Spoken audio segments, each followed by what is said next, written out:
Hey, Bryce, what similarities do you see of the way you was raised and the way that you raised your children? Um,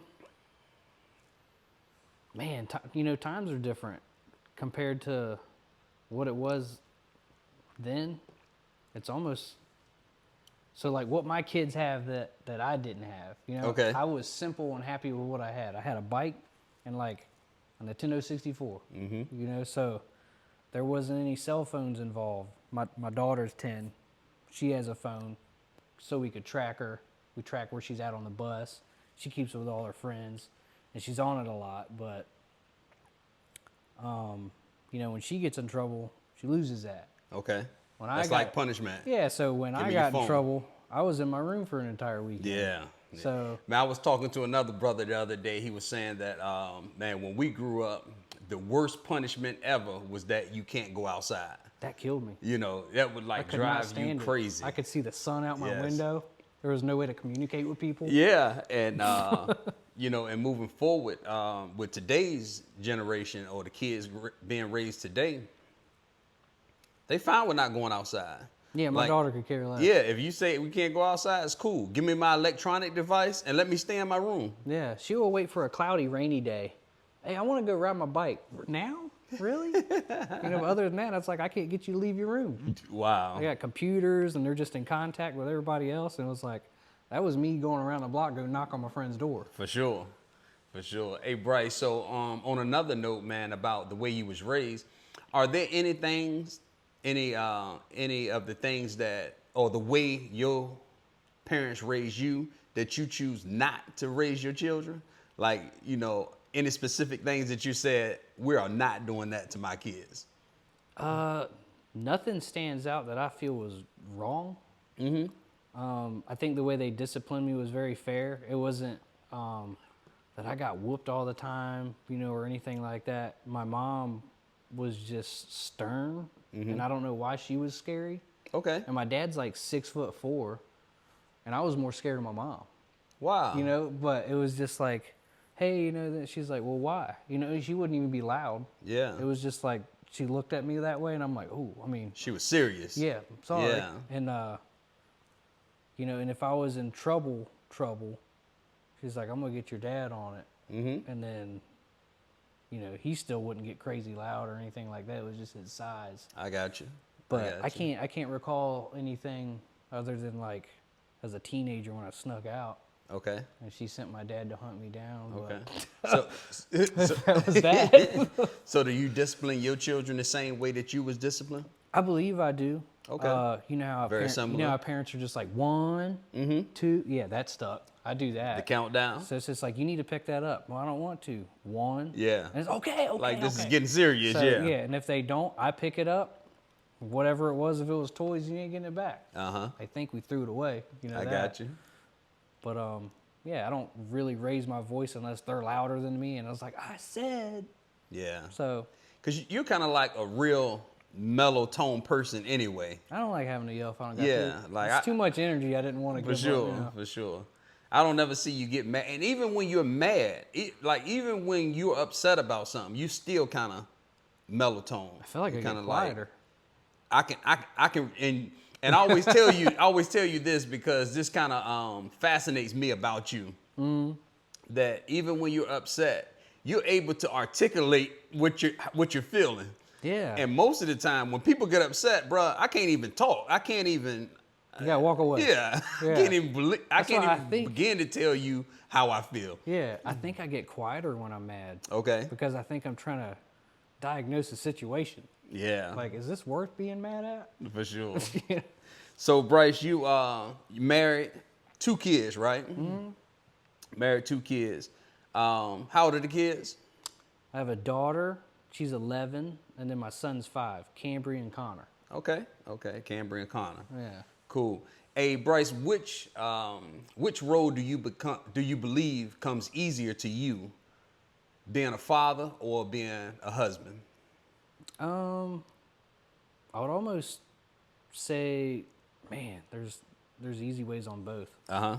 But the father part's pretty easy because the kids' minds are more simple.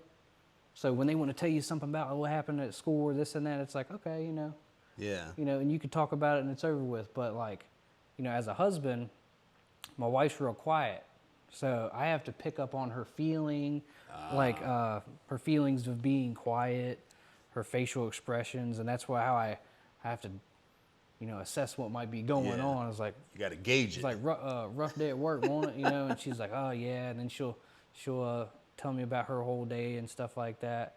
And then I have to think about like, man, did I leave something out that she's gonna like see, and he didn't clean this up, or that's been sitting there for 2 days. Yeah. Because she won't say it. Mm-hmm.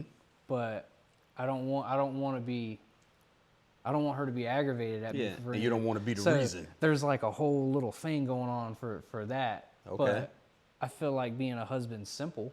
Mm-hmm. The jobs that I do, she knows is different than what she does. I'll do yard work. She cooks. I can't cook really at all. So she do all the cooking. I'll do dishes. And when she does laundry and stuff like that, she don't like the way I fold shirts, so I know I stay out of that. But I'll switch everything over. I'll carry the baskets around, and I fix everything. For sure. So it's like an unsaid thing.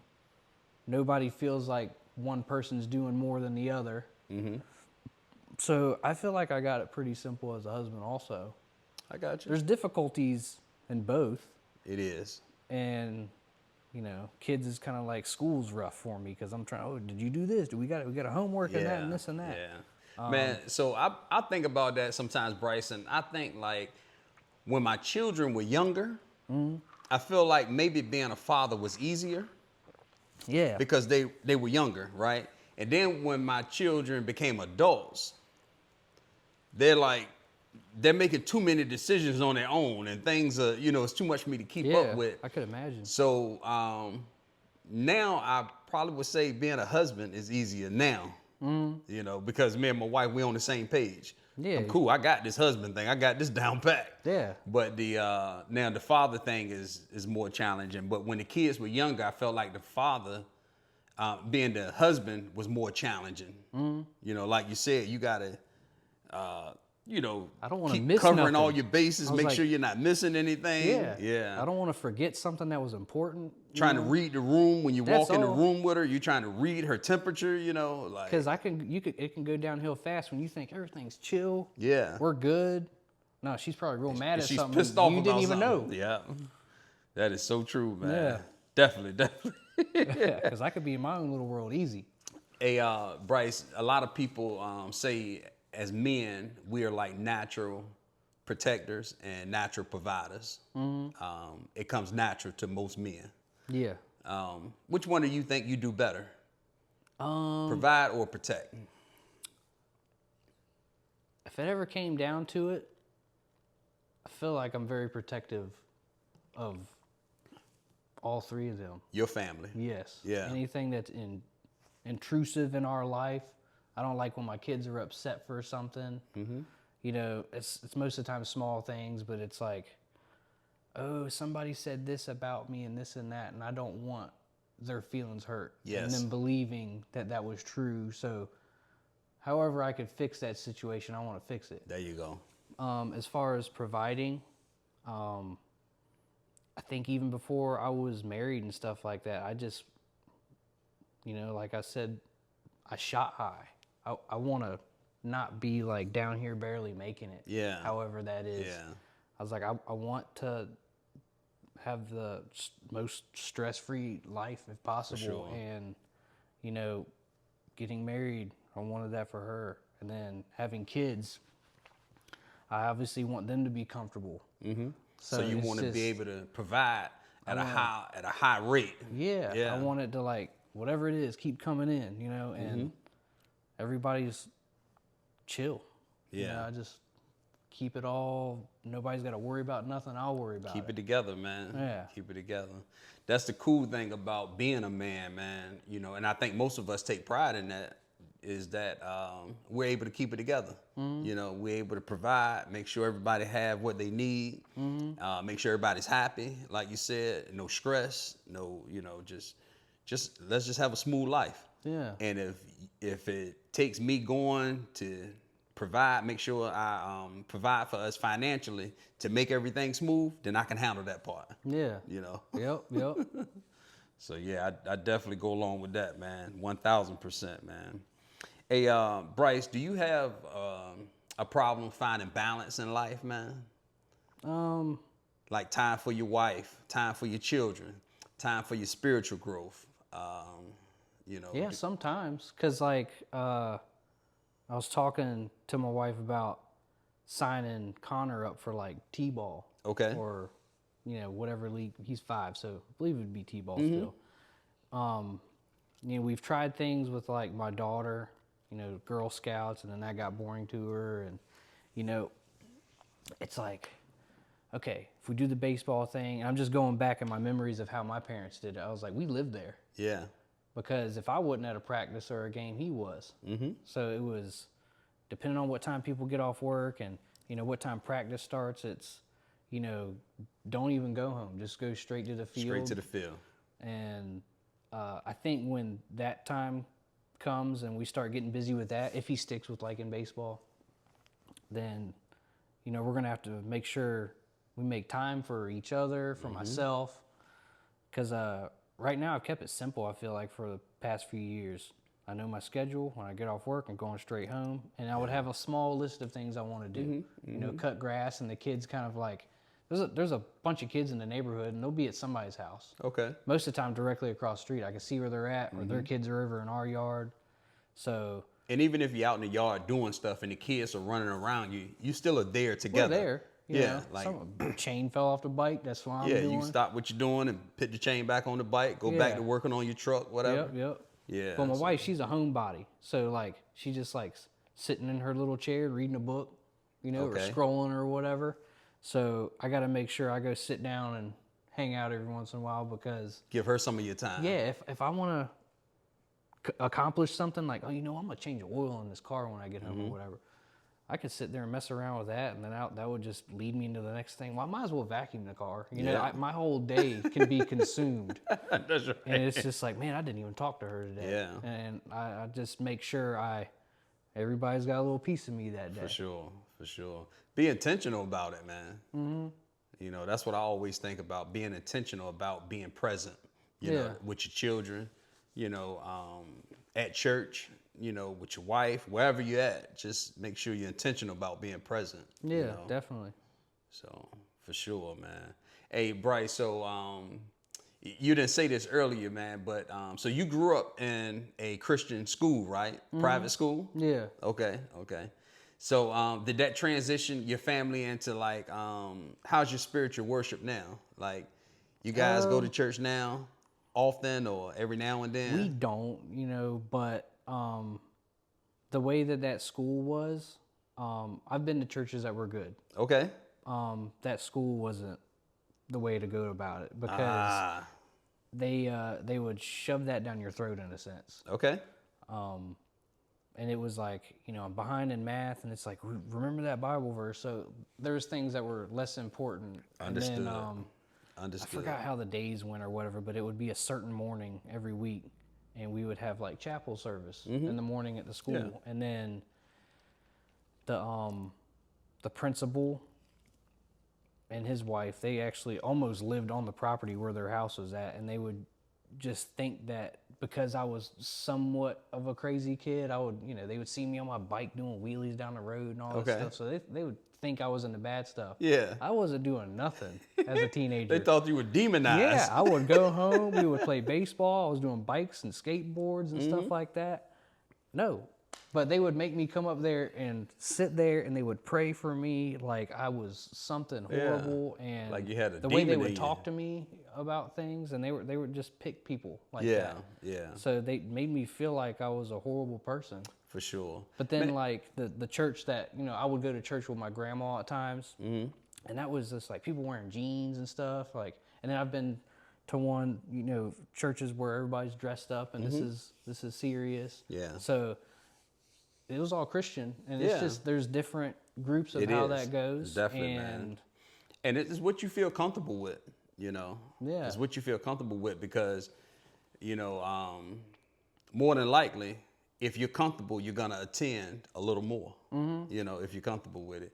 But you know, it's funny that you said that about the Christian school, man, because I was talking to another guy that grew up in a Christian school too, and he said that it kind of turned him, man, because they made him think that he was going to hell for everything that he done. Yeah. You know, he was like, you know, looking back as an adult, you look back on your childhood and you're like, I was a kid. I was just doing kid stuff. You know, I was just behaving like a kid. I'm not sure what was their intentions, but it wasn't going to force me to be one way. I was like, if anything, that would turn people away from. It drove you away. Yeah. So yeah, I was. He was saying the same thing, that it kind of drove him away. Yeah. You know, hey Bryce, I don't know if you ever think about this a lot or ever. Do you know what your biggest character flaw is? Overthinking. Wow. Yeah, that's definitely one of them. Wow. So what does overthinking look like for you? It could be something as simple as reading the room wrong. Mm-hmm. It's like, I don't know why they're mad. I bet I know what it is. It's probably this. It's probably that. No, they weren't even thinking about it. Yeah. You know what I mean? And then you could go downhill. It could, you know, be something between me and my wife or whatever. Uh-huh. She just had a bad day at work. She already told me about it. That's right. But her mood at the time, I'm just like, you overthinking. You thinking for you and her. Yeah.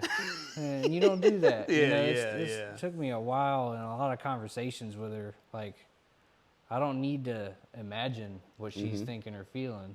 Just go ask. Did your wife help you decide that that's your flaw? That's a flaw that you have? No, that's on me on my own. Okay. I mean, she's always let me know. Also, like, no, you're okay. Everything's fine. You're overthinking. You're definitely overthinking. Sometimes it makes you mad when you hear that. Like, I'm not. This is real. Yeah.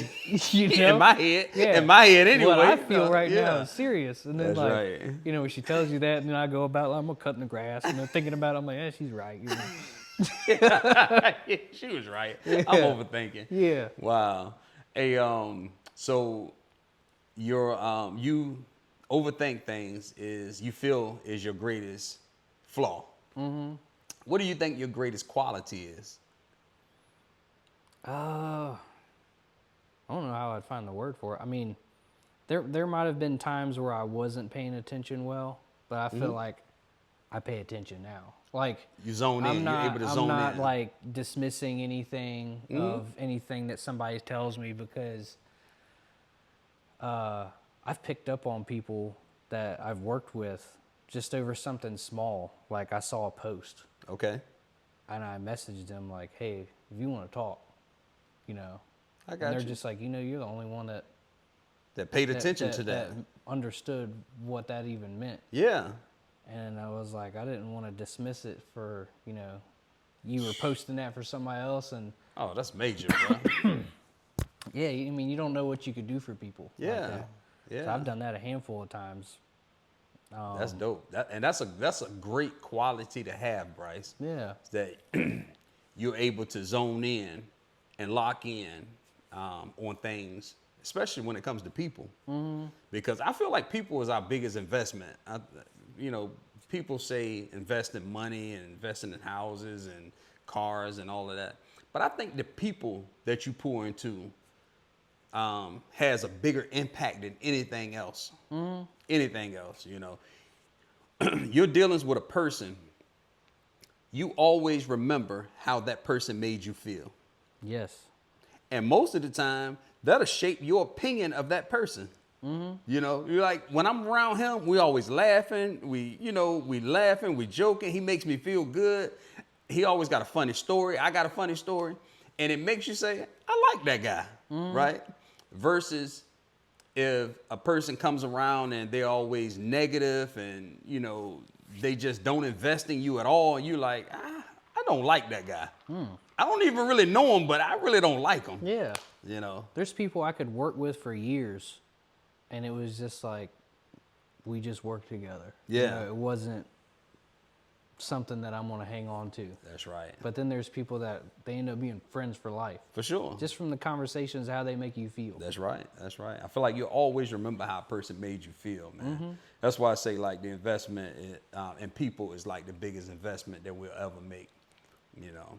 Oh, yeah. And people always remember how you made them feel too. You know, if somebody calls you and somebody calls you to talk or whatnot, and you say, every time they call you, answer the phone and say, "Hey, what's up, man? Hurry up. I got my hands full." You know, they're going to be like, he makes me feel like I'm a bother when I call him, right? Hey. So, and then you're like, you don't ever forget that. And it's nothing bad that they done to you. It's just how they made you feel, you know, from answering the phone like that. Yeah. All right. Look, we both have work with Johnny currently. He calls me sometimes. What are you doing right now? Are you up under a car? That's how how I answer the phone and what his immediate thing is. And I'm just like, he's like, you're always doing something. Yeah. But I'm like, no, you're good. What's up? I'll talk. I got time to talk. But I am underneath a car right now. I'm always doing something. And I was like, I don't mean to be busy, but I get bored easy. So, you know, I make time for people. I got you. Hey, Bryce, Tyler Perry, man. You know who Tyler Perry is? Yep. Yeah, makes the movies and stuff. He's a busy guy, man. He is, bruh. He's got a lot of cool RC planes. Yeah, he has a... That's my thing. Do he? Yeah. Okay. Yeah, okay, I didn't know that. He's got some cool stuff. Man, I believe it. Yeah. And he's a busy man. He has a lot on his plate, man. He's very creative. He's always coming up with new stuff all the time, man. But anyway, he was in Arizona one time, and he said he was supposed to be there on like a 1-week stay, but it turned into a 3-week stay. Because while he was there, he had one of those moments where I like to call them, my plate is too heavy, my load is too heavy moment, you know. And he ended up staying for 3 weeks because he had to check himself into a counseling facility to offload some of his thoughts. You know, he had to get some therapy while he was there. You know? Have you ever had one of those moments, man, where you just like, bruh, this plate is too heavy and I can't carry it no more? Yeah, there's been many moments where my life was just on cruise control because I was just keeping my head above water. Okay. To be the provider, you know, like I wasn't happy. I wasn't mentally there. There was things that, like, you know, men are fixers. That's right. That's what we do. There was things like I couldn't fix. I couldn't just like nail this thing up and get it right again. Yeah. There was things that, you know, it was marriage. You know, there's things in marriage that have happened, and you know, we would do our own things to come back together and fix things, and then you'd end up 5 steps forward, 10 steps back. Yes. So. Yes. And I've done my trying own, to figure it out. Yeah, I've done individual therapy for myself. We've done, you know, marriage counseling, things like that. But then, you know, that would be stuff that's on your mind all the time. Yes. And then, you know, you would have that on your mind, and then you'd stack something else on top of your mind. I was like, oh, well, this and that and that. And that's right. It's just like, I can't. Feel like you're not winning. Oh, I get it, man. Can't win at all. So I always say, you know, life comes at you fast, man. And you got a few minutes to process it and decide what you're gonna do with it, because something else is coming at you too. Yeah, ain't nothing stopping. Yeah, life is consistent. It's coming at you fast. But you spoke about the therapy thing, like going to marriage counseling. Individual counseling, things like that. And I think that counseling thing is important, man. It's very important as men that we say, hey, if my load is too heavy, let me get some help. Yeah, Let me see what I need. What can I do to get some help? Yeah. And that works for us. I wish more men would do that. I wish more men would say, hey, man, let me go get some help, because we carry that pride thing around. You know, we're kind of prideful. We're kind of like, I don't want to go tell nobody all my business, right? Yeah. And then we don't want the world to know that our load is heavy. Well, guess what? You don't have to hide your load from me, because guess what? My load is heavy too. Dude, you know, right. We're looking at each other sometimes and we're saying, Man, we both need counseling. Yeah. Man, I will So- say some of the hardest times I've had, you were there. We keep being sent to different locations. Yeah, but yeah.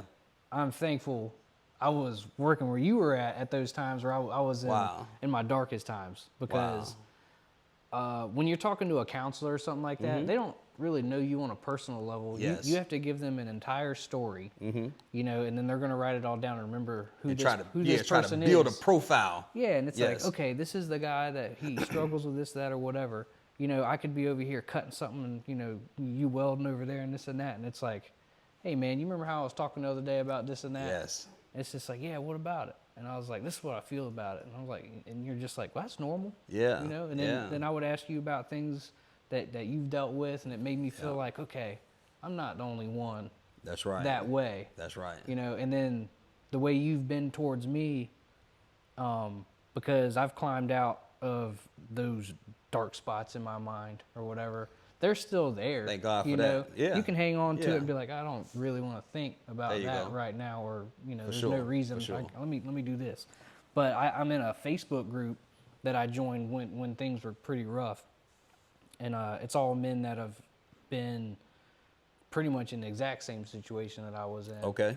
And I would like, you know, read things and, you know, I'll like post or whatever, but when it really stands out to me, you know, I'll have something to say. You'll comment I'll on comment whatever on the something, post but is. then I would also say, if you want to talk to me, I have a story that would Yeah. really relate to what you got going on. You That's know, dope. and I've been talking to the same dude for like 2 years or so. Okay. You know? Okay. And he's just like, man, I really appreciate the time you've kind of put into me. I'm like, it ain't nothing but talking back and forth. That's you know? it, I was like, man. sometimes when you're hyped up over something and you're really worried about it, however you're feeling about it isn't going to change the situation. That's right. So you might as well calm down There you go. and then, you know, go talk to somebody to like pretty much get that off your chest. You got to get it off your chest. That's right. Because And it's I was heavy. gonna say, talking to somebody that's like the key, Bryce. You know, I know, you know, just like, you know, I've been there for you, you've been there for me too. You know, when I'm going through things and I'm trying to figure things out, I just, you know, I run it past you, and you know, you may tell me a similar story what happened in your life, you know, or whatnot. And we're at work, we're just talking, right? yeah. But man, when you walk away from that conversation, you're like, man, that was a good therapy session. Yeah. You know? I carry that with me all day, probably multiple days. Yeah. I'm just like, yeah, I'm good. Like he said I'm good, I believe it. Yeah.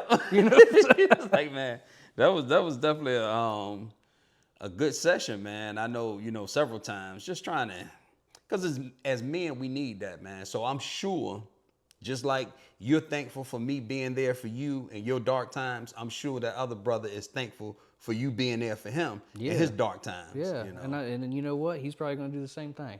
He gonna do the same A thing. couple years when he's down the road. That's right. Once he climb out of that, Yeah. he's gonna help the next brother out. You know, brother, he's gonna run into another brother that may be going through something similar, and he say, "Hey, man, well, you know, let me tell you this, man." Yeah. I'll You know? say being quiet's probably dangerous. It is, man. Like, talk Dude. about it, you know? Talk and about you're it. not getting in my business. You can ask me, are you okay? And you'll probably be able to tell if I'm like, yeah, I'm good. Yeah, Nah, there's something up. That's Maybe right. I'll leave him alone and talk about it later. that's right. You know? That's But right. it's worth kind of picking somebody's brain like, hey, if you want to sit down a minute, come over Yeah, here. let's kick it, man. They probably need that more than you think. For sure, man. And you know, and it's real natural. As men, it's real natural, and I don't know what that is in our brain that gives us the pride that we don't want to talk about our situations to others or whatnot. But paid therapy is good. You know, I've been to It paid is. therapy as well, right? Yeah. I've been through some things where I had to go get some help. I had to let me go sit down and talk to somebody. Yeah. And it's also been times where me and you sitting on a bucket at work. You know, we just sitting on a bucket talking. Some of the best times. Yeah, that's some of the best therapy I ever been through. Yeah. You know, sometimes, you know, after we leave the conversation, you riding home, you're driving home after work, and you're like, oh, I know exactly what I'm gonna do with this now. I didn't know this morning. I had no idea what I was gonna do with this situation, but now I know what I'm gonna do with it. You know? Yep. So that's a good thing, man. And I hope we continue to do that, Bryce. You continue to help other brothers, man, when they need your help, man, and pour into other guys' lives. And hopefully they'll pour into other people's lives. And, you know, I'm going to do the same, man, because at some point we need somebody to pour into our lives. Yeah, I mean, it's got to happen. Yeah. The men that are quiet, I feel like they're trying to protect themselves in a way, because if you open up, you're making yourself vulnerable. Yes, you are. To what, you know, they could possibly say that you might not agree with. Yeah. And that might like hurt your feelings or, you know, whatever. But That's right. nobody's going to know if you don't tell one person. That's right. But, you know, make sure it's somebody that actually is really listening to you. There you go. Because if they're not, you know, they could say, man, you know, I'm sorry about that. Yeah. You know, if you need anything, let me know. Yeah. Well, they're going to go home and that's out their mind. That's you gone. know? That's There's certain right. people you know you're connecting with. Yep. So. And then sometimes also, sometimes people give you bad advice. Me and you had these conversations a couple of times. We like, man, you talk to somebody and you're like, you know, what should I do about this situation? And they give you the worst advice ever. They're like, yeah, just do this. That's what I would do. Yeah, and I'm and just you're like, wow, that was some bad advice for you to give me.